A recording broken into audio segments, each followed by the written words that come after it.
একটি ছোট্ট হাঁস রাস্তার পাশে একটি বিশাল কুমির দেখতে পেল। সে ভাবল এটাকে বাড়িতে নিয়ে গিয়ে পোষা প্রাণী বানালে কেমন হয়, কিন্তু কুমিরটি ভয়ে একেবারে অস্থির হয়ে গেল। তবে হাঁসটির মা ছিল বেশ বুদ্ধিমতী। সে বলল, আমাদের পরিবার এত বড় একটি প্রাণী পালনের খরচ বহন করতে পারবে না। এভাবেই কুমিরটি সেখান থেকে রক্ষা পেল।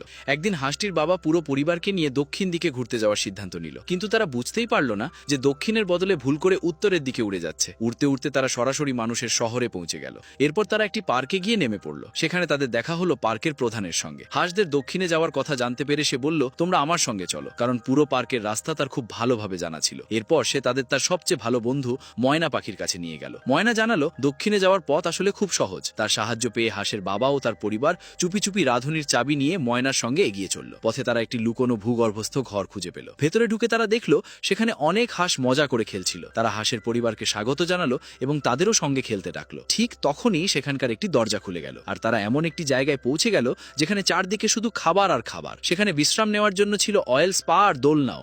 এমনকি দোল খেতে খেতেও সেখানে ফল খাওয়া যেত। এসব দেখে হাঁসগুলো তাদের আসল গন্তব্যের কথাই ভুলে গেল। ঠিক তখনই বাইরে এসে একটি বিশাল ট্রাক থামলো। ট্রাকটি চালাচ্ছিল সেই জায়গার রাঁধুনি। তখনই জানা গেল এই হাঁসগুলোকে এখানে বড় করে তুলে পরে ভালো দামে বিক্রি করার পরিকল্পনা করা হচ্ছে।